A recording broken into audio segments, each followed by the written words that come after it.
bonjour, bonjour tout le monde. Alors, bienvenue cette semaine dans le live show hebdomadaire. Donc, cette semaine, on parle de prospérité. Et pour parler de prospérité, j'ai une invitée avec moi, une invitée anglophone. Donc, je fais ma petite introduction rapidement avec vous en français, mais on va passer du côté anglais dans quelques instants. Donc, pour ceux qui ne me connaissent pas, je me présente, je m'appelle Karine Roy, je suis consultante et coach d'entreprise. Je suis la CEO, la fondatrice de la Royal Academy Coaching et j'aide l'aspirant entrepreneur à être l'architecte de sa vie en passant de salarié à incorporé. So from now on, we're going to switch to English mode. We're going to go in. And Sharon, hi. It's nice to have you here with us today. Hello. Thank you. What beautiful language. I so wish. So I can actually read French pretty well. I can read French. Just my New Orleans accent tends to mutilate the dialect, so I don't. That's okay. I'm going to let yourself introduce yourself to the crowd. Absolutely. So hello, everyone. I'm so honored to be here. My name is Sharon Hino. I am a licensed professional counselor and transformational coach. I work with women and men, but, you know, I like to make it specific, but I work with individuals to rewrite that internal dialogue and help them through that process identify what's next and how to move forward. Great. Yeah. So I just forgot to say, everyone, so we're on live. So if you have any questions for Sharon while we are doing the interview, please don't be shy to drop in your question in the chat so we're going to answer you. And prosperity, Sharon. So I don't know about you, but when we talk about prosperity or hear about prosperity, what comes into my mind, it's money, it's wealth. But it's not only that, right? No. So, I didn't say that. I have a Facebook group, Prosperity Reimagined, where we talk about exactly that all the time. And so prosperity, I'll give you the dictionary definition, the Webster Dictionary. It is having your means met above and beyond, right? So if you look at someone in Africa that has a well, has a crop, they have prosperity. They have above and beyond their means. If you have someone that is abundance of time, right? Pretty much it's living in alignment and balance. Prosperity is having abundance of what it takes to take care of you, the individual. And for me, that's time, health, and wealth. Time, health, and wealth. And basically, I think you need all this if you want to fulfill your life and to be able to do everything that you wanted to do. So how do we do that? How do we get prosper? So a lot of people, and one of the things that I've learned on my journey is that we are our own biggest roadblock. Karina, you and I have sat there and had hour-long conversations about that faulty thinking. And, I really created my program, which is the title of my Facebook group, Prosperity Reimagined, back when COVID first started. It was already work I was doing, right? I was helping people rewrite that internal dialogue. There is so much negative coming into us. Even if we set out, I know, Karine, you and I speak about positive energy, positive vibes, the input, what you have inside and put out, and it's a two-way. But there's so much negative coming in from external, right? And also the daunting piece is also from internal. From very early on, messages are imprinted on us. So the road to becoming prosperous is really to remove the faulty and the negative and rewrite the truth. And that is very unique. It's not a unique process, but it's a unique dialogue for each individual, if that makes sense. It totally makes sense. Actually, it says the traduction. We don't. Are we good with the sound? Can we just someone confirm in the chat that the sound is good? Because I just wrote a comment. I'm not sure if I hear you. I hear you fine. I hear you too. Well, anyway, just to let us know in the chat if you don't hear us, or maybe it's just about traduction that it's not working. I don't know. Maybe some people have some translation when they watch a video? Oh, okay. Okay, so yeah, the internal dialogue. So it's very interesting, Sharon. And we all have that, we call it in French that cassette. It's like, in the whole time, like young people won't understand what we talk about. But when we have, before the DVD, we had those little, how you call it, the cassette. So Yeah, this is the like cassettes, the king DVD, spinning and you cassette, repeat yeah, yourself in your mind that yes, we all have. And that's what you mean by rewriting your right, internal dialogue, right. is change that internal speech that you have in your head. But it's easy to say, but it's harder to do. It takes a lot of work because it's not just rewriting it, but you want to write it truthfully. You don't want to lie to yourself. It does not work or completely stick if you're telling yourself something completely false. So if I'm like, you know what, I'm totally inspired, and I'm just throwing this out, inspired and blown away by Julia Roberts. So I'm going to wake up every day and be like, I'm Julia Roberts. I'm awesome. I'm amazing. I look like Julia Roberts. Well, that's not going to stick because that's not my truth, right? I need to write my affirmation and rewrite my negative in a positive that is truthful to me. And the way I have done this, incorporated this, is I am trained the trainer certified in cognitive behavior therapy and trauma focused therapy. So when you worked with those individuals, we all have different levels of trauma, but this level of work is for people who have really experienced trauma on a higher level. I've taken some skills that were very successful in their journey and applied them to my program, along with positive psychology, mindfulness, and then, of course, I am faith-based, so I use God's word in a lot of my teachings to help people move forward. Okay. And that's kind of my formula. Wow, that's awesome. So if you have to give like advice to people watching and to start working on rewriting your dialogue, what would be the advice that you would give them? Like what would be like, let's say 3 things that they should do to do it? First thing, pen and paper, get a journal. And so the first exercise in that process is we can't rewrite something if we haven't identified the negative, right? And so I encourage, find thinking time. Thinking time is not me time. Me time is when you do food prep or you go get your nails done or exercise. Thinking time is when you sit in a quiet place, totally centered, do some breath work, and then you go in and you ask yourself the questions and you journal those answers. So you're like, well, what do I journal about? It could be as simple as, why am I here? Why do I go to work every day? What is my purpose in life? What do I think about my purpose in life, right? You just start asking yourself some questions and then let yourself write. Even if the writing is, I don't understand this exercise and I don't feel comfortable doing this. Even if that's what shows up. Because in that, then we're going to look at what's on the paper and we're going to identify there are some words that are negative and bring the negative energy in. We're going to identify those. And then we're going to use that information to rewrite what was already written.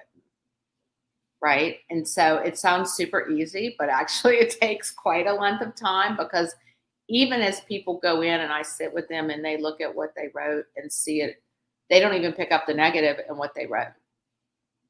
Right? So there are a little secret sauce is, if you're using words always or never, those are negatives. They're absolutes. Anything that backs you into a corner is typically going to be a word or a phrase that you need to reframe.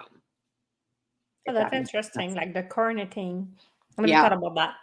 It backs you in a corner. There's nowhere to go, which of course then what happens with the emotions? You start feeling anxious, scared, fearful, hopeless. You need to put yourself in a place that you have liberty to move in different directions.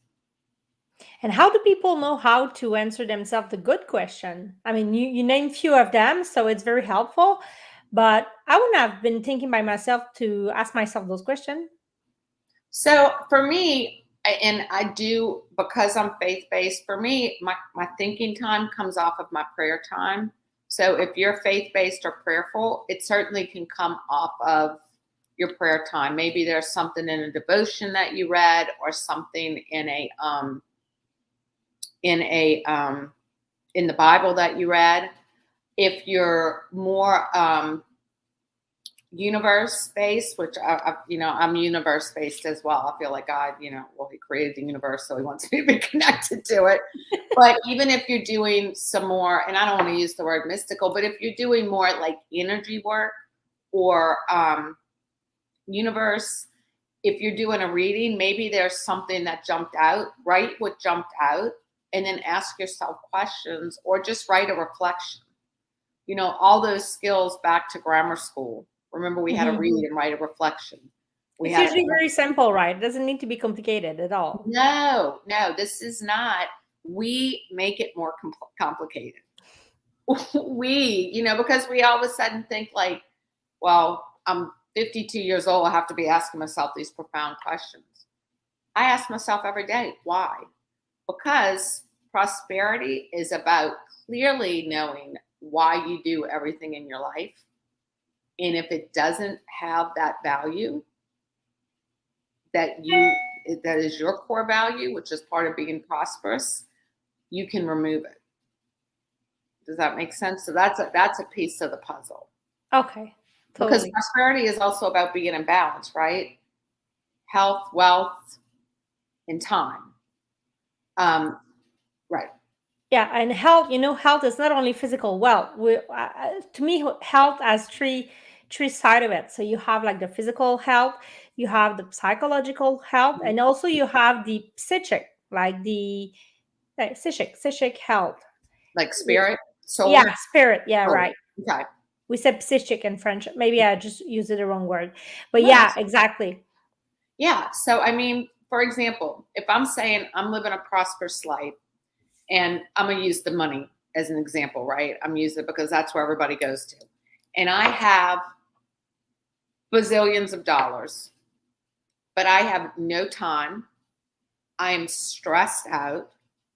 I am basically using my dollars to pay for my health because I'm always sick, or I have no time for family, friends, for any of the things that I want to do. I can't even worry about the money or use any of the money for the things that, whether it's charities I want to give to and participate, there's no balance, right? And so the money is just sitting there festering, right? Kind of just sitting in the bank doing nothing. Mm-hmm. My health is going down and my time is non-existent. For me, what I've come to learn because of the journey I've had with my health, time is top of the value. Time is before money for me. Time is before, because of the time I take for myself, my health is improved. Because those two things are improved, my financial platform, DNA, situation looks healthier, right? I live in the smallest house on the block. I did the real estate. I'll use my own story. I did what they say, real estate. You buy the smallest block. I live in one of the most coveted, beautiful neighborhoods on the block, steps away from City Park, steps away from the bayou, coveted neighborhood. I live around mansions. I have this little bitty bungalow. People want to come plow it down all the time. I'm like, no, I have the money to plow it down and start over if I want it. I don't want to have to manage a mansion. I don't want the upkeep of that house. I don't want you know what I mean? Like, so for me, I needed what was working within what I wanted, right? Something I didn't have to worry about the notes, something I didn't have to worry about the maintenance, something that, so that fit in alignment. But some people, they have time, they have health, but they want other things. They see the shiny things, and then they put the big house, the fancy cars, the season changes. Curry and you and I know as entrepreneurs, the the world of the finances and the way it's a roller coaster. Yeah, And they're exactly. stressed, right? They're stressed about, so it's not about, if you have the money and you want those things, I mean, I love nice things. It's not about giving things up, but it's finding out what is important for you and living in alignment with what you have identified. And what's important for one person may not be the same for the Yeah. other one. And And it there's doesn't mean nothing right wrong or with wrong. Mm-mm. absolutely. And I think it's nice to say that there's nothing wrong with wanting those things if that makes you happy and you Right. are in balance, because Right. you've decided that, yeah, you may have a big mansion, but if you're ready to trade, not trading your time, but to pay for people taking care of that mansion, and you really do enjoy it, and you Then feel you're helping comfortable. other people. You're providing employment, right? Exactly. So it's not, there is no right or wrong. So I'm laughing, this. I'm getting ready to put my house up for sale within the next year because I've decided where I'm going and I'm going to spend a penny on it. I want resort style living. I want concierge. I want to look like I'm living in a hotel. So I am getting myself positioned that I can move into this beachfront resort living, And why not? because it just fits in alignment with what is important to me and that quality of life. So prosperity, for the biggest message is for you guys out there, is prosperity is the balance. Prosperity is meeting what is important to you and living in alignment. If you go to work every day and you are working for a corporation or even you're working in your own business and you don't feel joy, you don't feel that you're living your purpose, you don't feel that calling, you're not living a prosperous life. Yeah. It's actually, prosperity is a lifestyle, I would say. Because prosperity is everywhere around you. And if you don't feel good somewhere, I mean, you cannot be prosper. And it starts from your inner self, inner Yes. being. Yes. So go back to your question. What do you ask? Everyone on this call today or that watches the replay, start with, what does prosperity mean to me? I gave it to you. Yeah. First question. You can check in with your people in your group, but that's your first your first question. What does prosperity mean to you? Because it does mean different things to different people. Absolutely. And it could change over time. I think your the way of you seeing prosperity could evolve with time. Oh yeah. As you grow, as you learn, as you experience things. But totally. So if I just reframe a bit what you said, you talk about the journaling. So asking yourself like those deep questions that you like, what's your purpose? Why are you here for? I mean, those are great questions to ask yourself. And then also how you feel in your life and at your job, where you are with your kids, with your husband, boyfriend, whatever. Those are, I mean, put the relation between your relationship, your health, and your wealth, basically. Right. And so if I had a thought, and sometimes my thoughts just they fly out. It's if the question doesn't answer to your question doesn't come right away, don't get nervous. Sometimes it doesn't, because we have some mental blocks that we're not able to listen. Because those true answers, they don't come from here and they don't come from here, believe it or not. They come from deep within the gut, right? They come from deep within the gut, our internal guide. I have it like so positioned about 2 or 3 fingers above the belly button and right below the rib cage. So when you really start hearing and getting in tune with that, you will hear that inner voice. Another way to formulate questions is I work with people with the pillars of their life. So I always think of, like, if you're building a house or a building, there are pillars or pilings that go in the ground that hold the foundation, right? So everyone has the pillars. And so for me, the pillars of my foundation are my health and wellness, my spirituality, my financial, right? My family and friends. So I have 4. Some people break them up into 5, which actually I might have 5 because I think my finances I do separate from my career, right? Because I don't let my finances dictate the journey I'm on, but so everything's kind of in its own. I ask myself questions about those categories. So if you think of what are the pilings that make up me, and then you can start asking yourself questions about those different areas of your life. So that's awesome. You named quite few strategies that people can use and just do it now if they wanted to. Yeah. And I would like to add to that is when you start doing those exercises, this is something that it takes time to do. So you may start the first day, write those questions, start answering them, but you may want to go back maybe like a day or two after and then the following day, because you'll be surprised that other answer will come up. Yeah. I think it's an exercise that you need to do. I wouldn't say that you have to do that over a month, but you could do it easily over a week just to, to let everything comes out.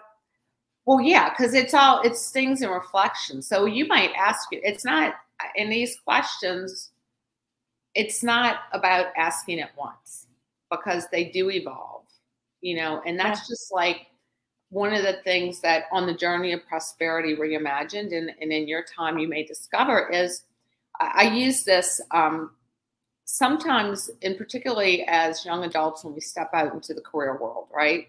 We go to school, we learn a skill, whether it's a degree in college or it's a skill in trade school, we go out, we do this job, right? And we do it for a long time, but then as we're asking questions, because our vision changes, because our calling changes, but we're like, but I have a degree in this. I have a degree in nursing. I mean, I don't. I'm using this as an example. I have a degree in nursing, so I have to be a nurse. Well, guess what? You came out as a nurse. That's what you learned in school. You stepped into that career. But from that career, you learned an abundance of information. You grew your gifts and talents. So from this, you are being called probably to something else because now you're entering into a mastery. Yeah. So exactly. You're almost doing yourself a disservice if you shut down the dreams and the visions that you're being called to because 20 years ago you went to nursing school and that's what your degree was in. Because many things, the big one called life, has happened. And so if you are feeling that burnout or you're like, I don't feel prosperous, you're feeling out of alignment, and I know that's not necessarily the topic of today, but that is a sign that you're being called to something else. Yeah, probably. And that's actually, I call it the school of life. Mm-hmm. But yeah, we're so programmed and we just think that, okay, there's like a path that we follow, that the social, I don't want to say social path, the social No, path that it's everybody, society. It is yeah. what is put on us. So okay, you have to go to school. You have to go to school. Then after that, you gotta find a little job while you continue school, and then you get a greater job, and then what's the next thing? Get the house, the family, the dog, and all that. And first thing you wake up at 40 years old, you're like, oh my god, this is really what I wanted to do. That's why I call it sometimes the crossroad. It's probably like, and I think we're seeing a lot this happening right now post COVID with everybody. Everything was like a ripoff of their regular habits and way of thinking. That COVID thing brought some huge change or reflection into people's right now, and I think this is a good timing that we're facing, or we're at right now, to ask yourself those questions, because what we went through in the last year and what we're programmed to understand and to know that this is life, in fact, isn't it life? It is not.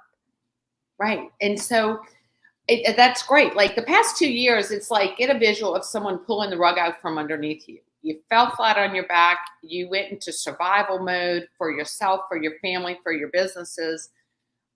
And it was up and down, right? Lots of fumbles along the way. That second year of COVID, as things started to open up, it was almost like depends where you are on the planet. Oh, right.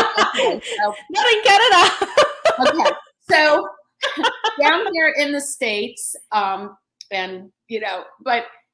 as things move, and I'm so sorry that you're not experiencing that there, but as things start moving, it was almost this false bliss, right? It's like, oh my God, things are getting back. That's the worst statement, because things are never going to get back, and really we don't want them to. Exactly. It doesn't mean it has to be bad. It can be better. But in that time, so people are getting back to the offices. People are getting back, but guess what? Because they've had 2 years of reflection. They've had a glimpse into what life could be like, minus the illness, right? Minus the whatever it is, the COVID, whatever, we want to believe that is. But they got a glimpse into what, particularly in the work world, how work can look different. It doesn't have to look like show up at the office and watch the clock.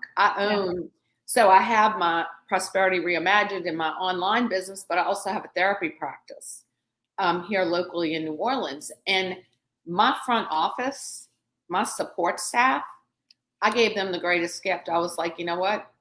We're getting rid of that. You all get to keep your jobs, but you do a great job. You've been doing it for 2 years, distance, virtually. I'm going to let you keep doing that. And give them a raise, because I was able to cut down the overhead, right? Yeah. I was able to look at how we can work and live differently. And so I do think this time the questions, even if you asked them before, you need to ask them now, because going back to what was probably isn't going to provide the fulfillment that you're looking for. Absolutely. Yeah. Well, that's great. Thank you, Sharon. So if we're going to end this meeting today, what would you be the last or the only one thing that you would be people beside balance, because you name balance? So an extra bonus today. What would you say to people to keep in mind in regards to prosperity? It's a way of living. It's a life of living. And so, but it starts with you, the individual. And so I challenge the greatest gift, the only thing you can't get back, right? So money you can give, lose, win, or it's like water coming and going. Health, that can be, come and go as well. The only thing we cannot get back is time. Yeah. Time is something I will not trade for anything. Time is the only thing we get back. So what I'm going to challenge you to do in your community is give yourself, start with 5 or 10 minutes a day of thinking time. To just sit with a thought, a question, a reflection, and see where that leads you. Great. That was amazing. Thank you, Sharon, for coming today. So we're gonna let in the chat after the live your group if people wants to join. As you all have seen, Sharon speak English. So if you only speak French, you may not want to join the group. But if you do speak English and you want to hear more about prosperity, then feel free to join our group. And please let us know any comments or question you may have, or you want me to address maybe in French in the comment. I'll be more than happy to do another topic, another time live on the topic, if that can help some people. So thank you everybody for being here. Any last thing you want to say, Sharon? Nope. Just if you speak English, and and yeah, I would love to have you in my group and community. And participating, but if you're not there and you don't speak English, that's fine. I'll come over to your community and let Corrine translate, because I love listening. Have a blessed and beautiful day, everybody. Well, thank you for everyone for being there today.